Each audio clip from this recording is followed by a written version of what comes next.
A paz do Senhor Jesus Cristo, eu sou Yuri e hoje a gente vai falar sobre Mateus capítulo 14, versículo 22 e 23, que vai nos contar a história de Jesus quando ele vai orar sozinho no monte.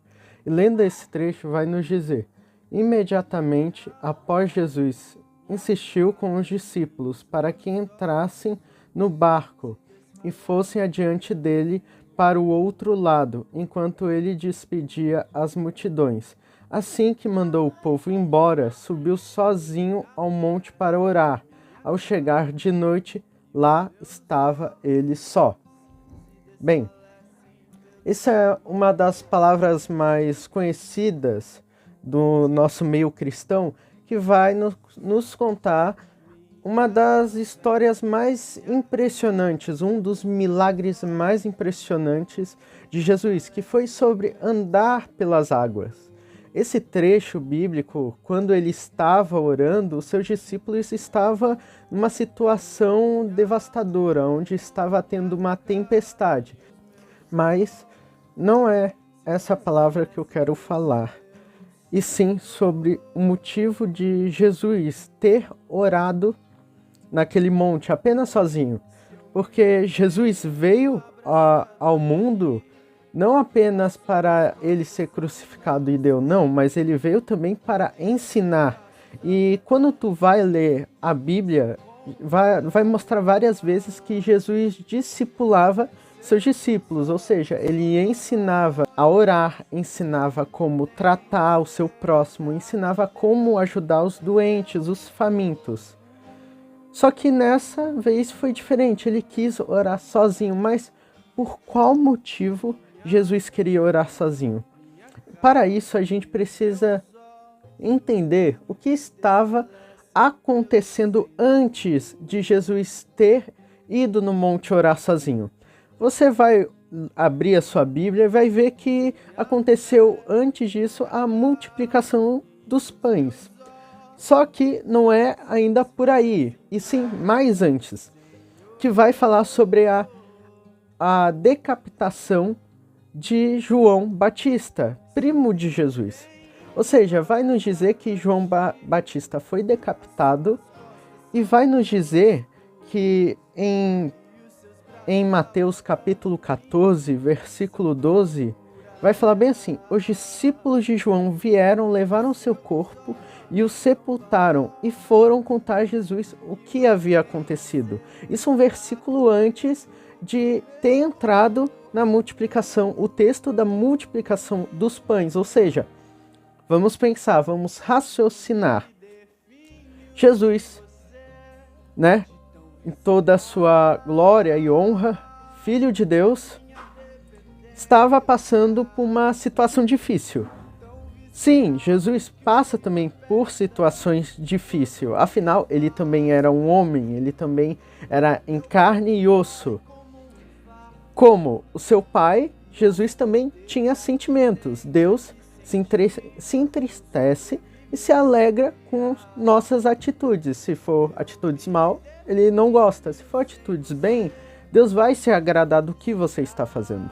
Então, após Jesus provavelmente descobrir que o seu primo, aquele ao qual batizou Jesus nas águas, foi decapitado, provavelmente Jesus ele queria ter um tempo com o Pai. Isso é algo do ser humano. Quando alguém, um familiar, morre, a gente entra em estado de luto. Vem da nossa natureza entrar em um estado de luto, onde a gente não quer falar com ninguém, a gente não quer se aproximar, a gente só quer ficar quieto no nosso canto, raciocinando o que aconteceu e pensando o que pode fazer. E viver esse luto e só esperar passar até que a sua cabeça, o seu estado emocional volte ao normal.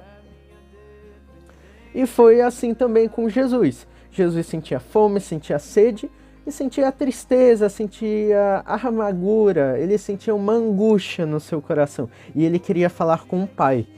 Então, um versículo após os discípulos de João contarem a Jesus o que havia acontecido, no versículo 3 vai nos dizer: assim que Jesus ouviu essas coisas, retirou-se do barco em particular para um lugar deserto. As multidões, entretanto, ao saberem disso, saíram da cidade e o seguiram a pé. Ou seja, aqui a gente entra no contexto o que estava acontecendo com Jesus, que ele queria ficar a sós, tanto que ele foi num deserto onde não havia nada nem ninguém, só a areia, e estava lá com os seus discípulos.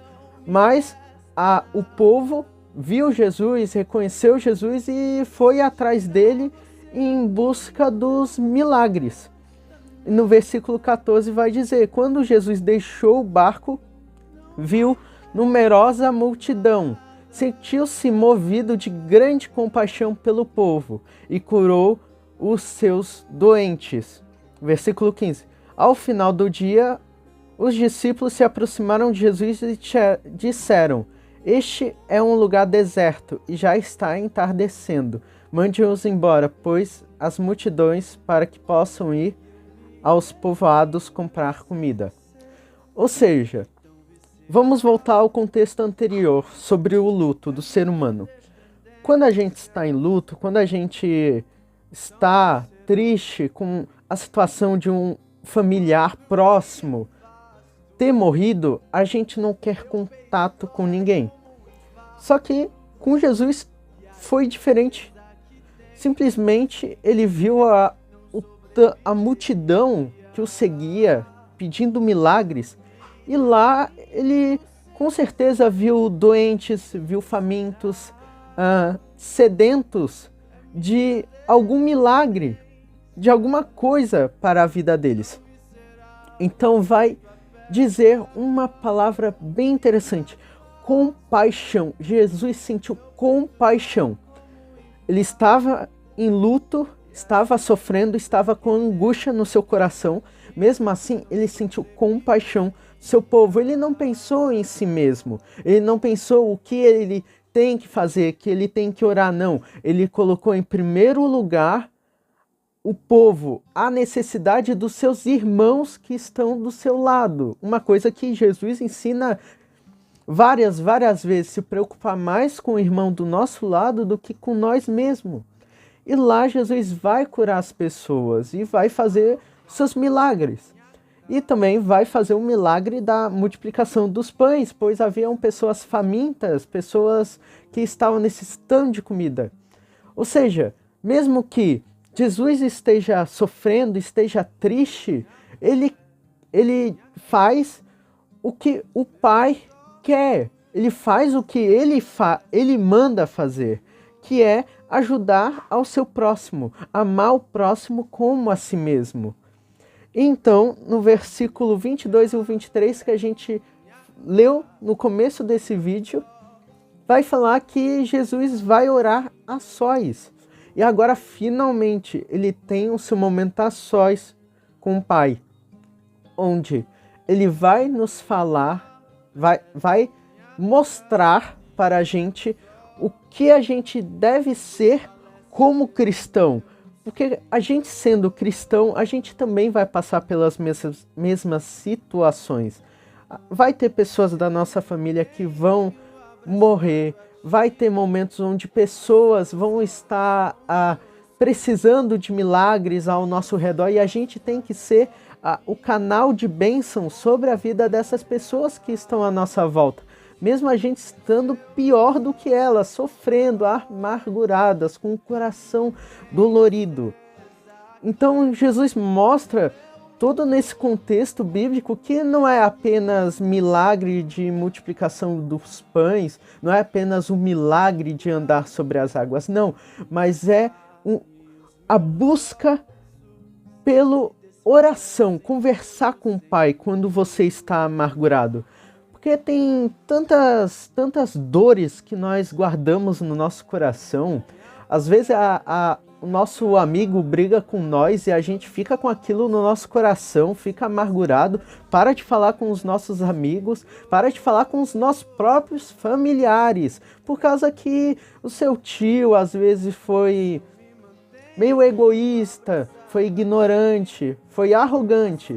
e daí você vai simplesmente não dar bola, mas para ele vai ficar com aquela angústia no coração, vai ficar dolorido, vai ficar com uma dor que não vai sair até você falar com Jesus, com Deus. Jesus, até mesmo Jesus precisou falar com o Pai para que ele tivesse a sua angústia, a sua dor no peito tirada por Deus.